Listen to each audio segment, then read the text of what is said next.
Hi, welcome to a brand new video. मैं हूं doctor विशाल। आज एक छोटा सा एक्सपेरिमेंट करेंगे।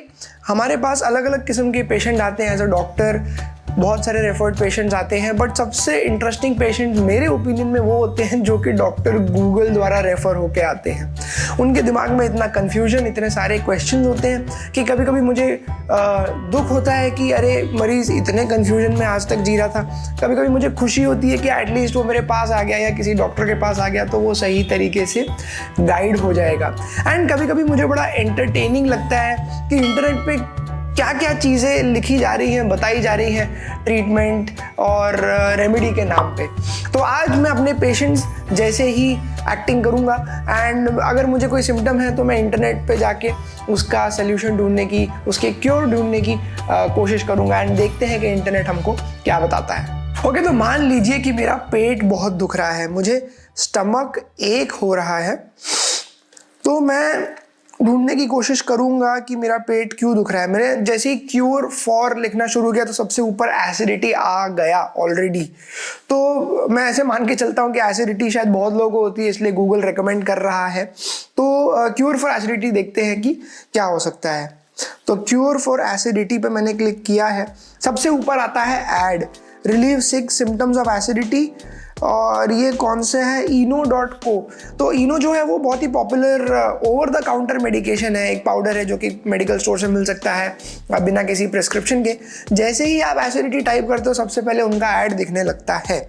अब वो तो मैंने ऊपर पढ़ लिया कि छोटा सा ऐड लिखा हुआ है, लेकिन एज अ नॉर्मल व्यक्ति हो सकता है आपको ना पता हो, आप उस पर क्लिक करो और तुरंत ही इनो ऑर्डर करा लो, उनका बिजनेस बढ़ जाएगा और आपकी एसिडिटी हो सकता है रिलीव हो भी जाए, बट हमको कभी कारण नहीं पता चलेगा कि क्यों हुई थी एसिडिटी। नेक्स्ट है एडवर्टाइजमेंट आयुर इंडस का। ये कोई आयुर्वेदिक कंपनी लग रही है। Treat digestive disorders, treat gastroesophageal reflux. अब ये एसिडिटी से सीधा गैस्ट्रोइसोफेजियल रिफ्लक्स पे आ गए हैं, बट क्योंकि ये ऐड है तो आई एम श्योर ये कुछ ना कुछ बेचने की आपको कोशिश कर रहे होंगे। और ये Ayurvedic treatment, yoga, rejuvenation packages वगैरह बेचते हैं, इनके ऐड में ही लिखा हुआ है। तो कहाँ रही एसिडिटी और कहाँ अब हम योगा और रिजुविनेशन की तरफ बढ़ने लगे। ओके, इसके नीचे पहला जो वेबसाइट है जो कि एडवर्टाइजमेंट नहीं है, उसमें मैं कुछ पढ़ लेता हूँ। Boil some mint leaves in water and have a glass of this after meals. Mint leaves यानी कि पुदीने के पत्ते। और sucking on a piece of clove is another effective remedy. Clove यानी कि आई थिंक लौंग जो होती है, वो अगर आप चूसेंगे तो काफ़ी इफेक्टिव रेमेडी है। हम एसिडिटी की बात कर रहे हैं अकॉर्डिंग टू इंटरनेट। ये है टाइम्स ऑफ इंडिया का वेबसाइट। और भी इन्होंने आइडिया दिए हैं। Jaggery, lemon, banana, almonds and yogurt are known to give you instant relief from acidity. No wonder मेरे पास जो पेशेंट आते हैं वो ये सारे ही चीज़ें पूछते हैं एंड काफ़ी कन्फ्यूजन में जीते हैं कि मैं जैगरी खा लूँ, मैं गुड़ खा लूँ, या मैं नींबू खा लूँ, या मैं बनाना खा लूँ, या बादाम खा लूँ। एज अ नोट, अगर आपको कोई भी मेडिकल इन्फॉर्मेशन चाहिए है तो आप एडवर्टाइजमेंट्स पे क्लिक मत कीजिए। नीचे जो सबसे इंटरेस्टिंग वेबसाइट है जो मैं खुद भी पर्सनली रेफर करता हूँ जब मुझे वीडियोस बनाने होते हैं, वो है healthline.com। healthline.com is a good website. वहाँ पे क्रेडिबल इन्फॉर्मेशन होती है, जिन्होंने लिखी है उसकी रिसर्च आर्टिकल्स की लिंक्स होती है, किस व्यक्ति ने लिखी है, क्या वो डॉक्टर है, क्या वो हेल्थ वर्कर है, उसकी इन्फॉर्मेशन रहती है। तो हेल्थलाइन एक अच्छा वेबसाइट है। 14 ways to prevent heartburn and acid reflux, मैं ये पढ़ूंगा। उसके नीचे जो आंसर है वो है हार्वर्ड हेल्थ के वेबसाइट से। ये भी एक बहुत अच्छा वेबसाइट है, वेरी क्रेडिबल वेबसाइट। अगर आपको कुछ ढूंढना है तो आपको ऐसे वेबसाइट्स पे जाना चाहिए। पीपल ऑल्सो सर्च फॉर, क्या क्या ढूंढ रहे हैं लोग, how to cure acid permanently. ये मैंने अपने कमेंट सेक्शन में बहुत देखा है कि हर बीमारी के आगे लोग चाहते हैं कि क्योर परमानेंटली बता दो।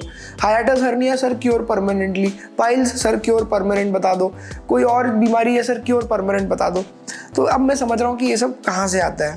तो अभी तक जैसे ही आपने गूगल पे लिखा क्योर फॉर एसिडिटी, उसने तुरंत आपको चीज़ें बताना शुरू कर दिया बिना ये जाने कि क्या आपने कुछ बाहर का खाना खा लिया था, क्या आपको एसिडिटी 1 दिन से है या 10 साल से है, आप मेल है फीमेल है, आपकी उम्र क्या है, आप कोई दवाइयाँ तो नहीं खा रहे हैं, और आप इसके पहले कौन सी दवा खा चुके हैं, या आपको एसिडिटी के साथ में वॉमिटिंग भी हो रही है, वॉमिटिंग में क्या आ रहा है, पेट क्यों दुख रहा है, क्या आपको बार बार एसिडिटी हो सकती है, क्या उसके साथ आपको मोशन में भी कोई तकलीफ है।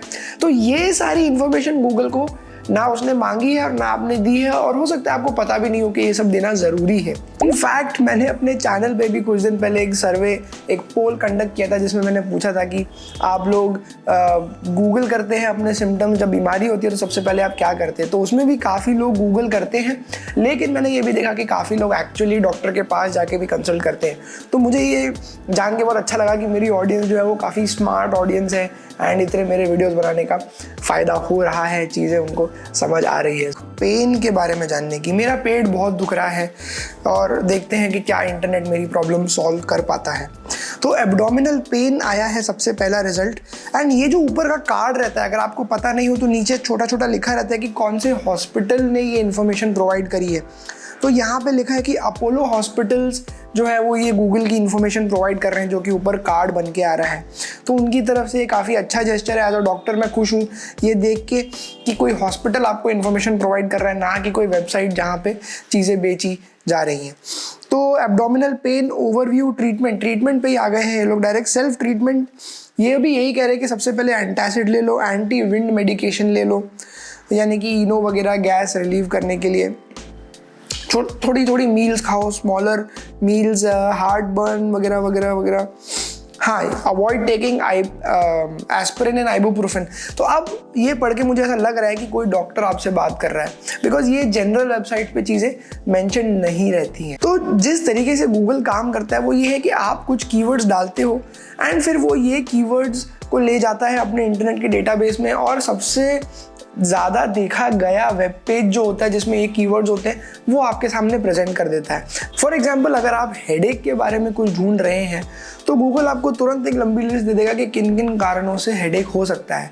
और क्योंकि आप इतने सारे डायग्नोसिस, मेडिकल टर्म्स देख के ऑलरेडी परेशान हैं, आप एंग्शियस हो जाते हैं एंड कोई सिंपल सी चीज़ जैसे कि साइनोसाइटिस आपके दिमाग में नहीं आती है, सामने आपको दिख रहा होता है ब्रेन ट्यूमर, एंड उसके कारण आप और डर जाते। तो जहाँ पे पहले सिर्फ हेडेक था, अब हेडेक विद एंग्जाइटी एंड साइबरकॉन्ड्रिया भी हो गया है। साइबरकॉन्ड्रिया यानी कि आदत अपने सिम्टम्स को इंटरनेट पे चेक करने की एंड उसके द्वारा परेशान होने की। साइबरकॉन्ड्रिया शब्द आया है हाइपरकॉन्ड्रिया से।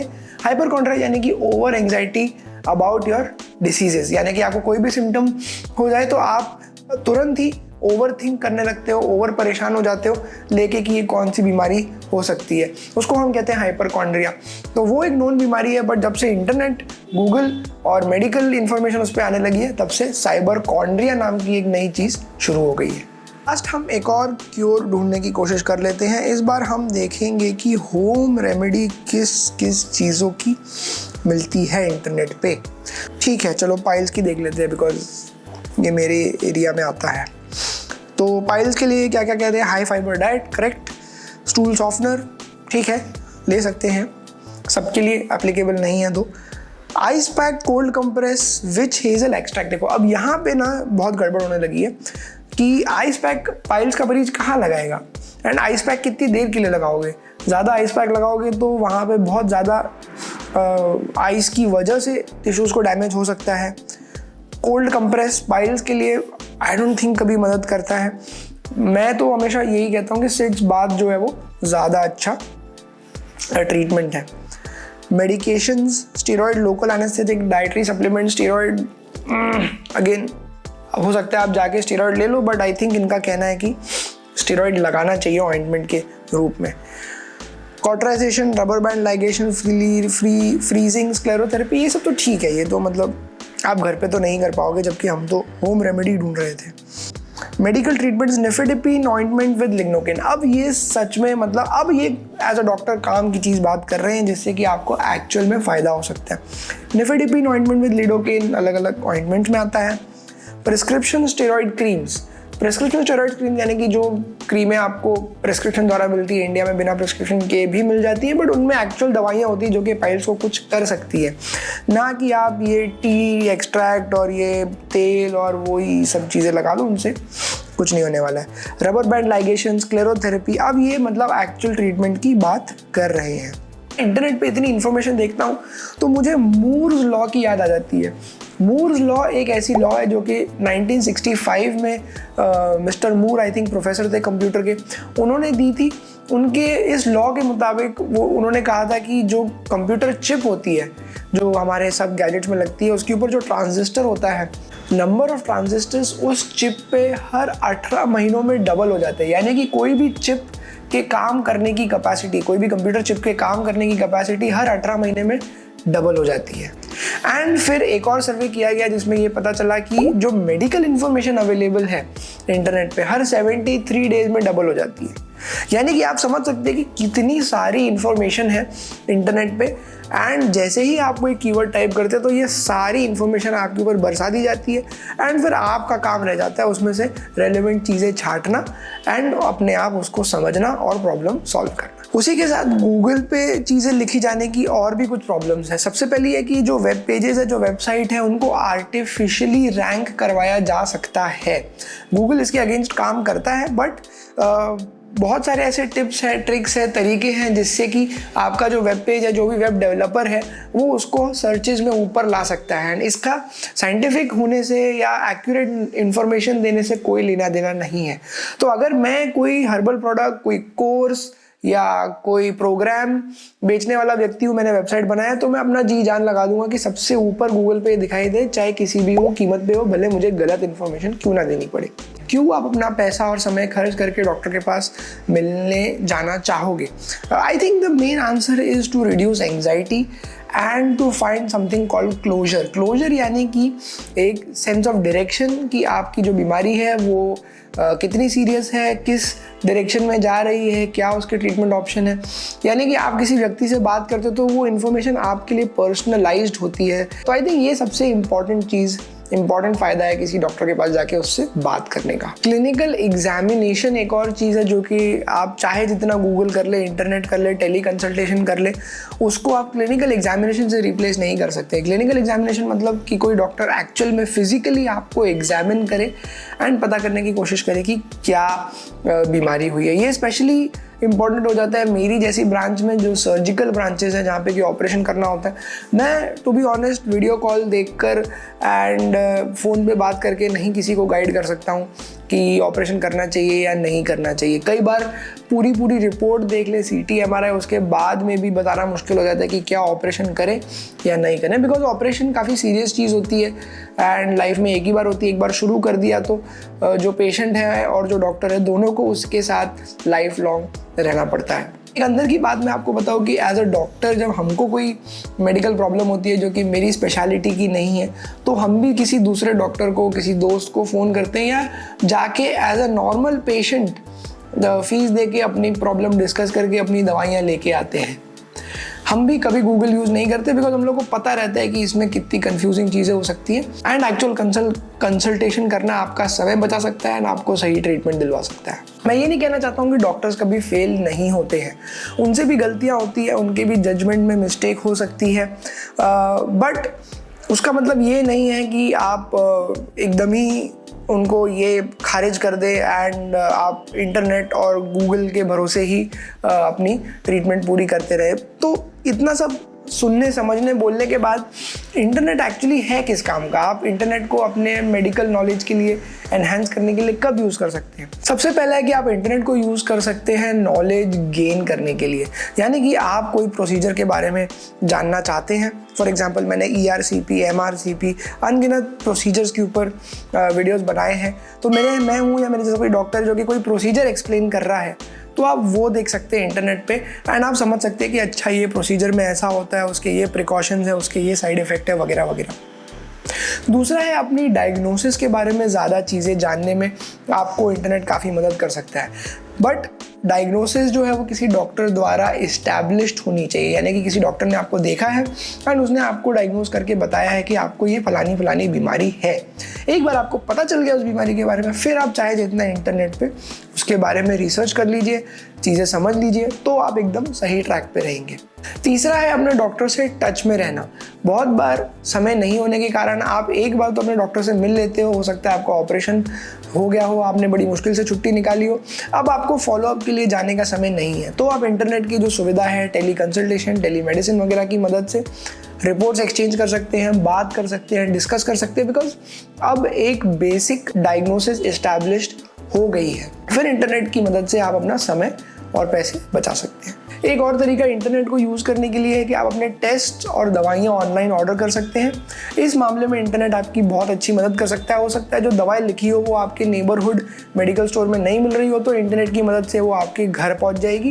एंड जो टेस्ट पहले महंगे हुआ करते थे, बड़ी मुश्किल से होते थे, आजकल घर बैठे हो सकते हैं। तो ये एक अच्छा यूज़ है इंटरनेट का। एंड लास्टली सेकेंड ओपिनियन लेना, क्योंकि कई बार पेशेंट्स के मन में डाउट रह ही जाता है डॉक्टर से मिलने के बाद भी।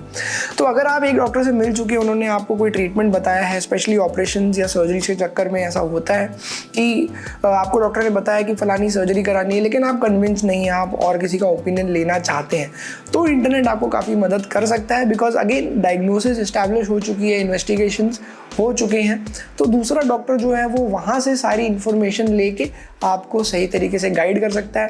एंड इंटरनेट आपकी इसमें काफ़ी मदद कर सकता है, जिससे कि होपफुली आपका ये वीडियो के बाद आदतें थोड़ी बदलेंगी एंड समय बचेगा और आप हॉस्पिटल में इमरजेंसी में नहीं पहुंचोगे, बट समय रहते हुए सही समय पे पहुंचोगे।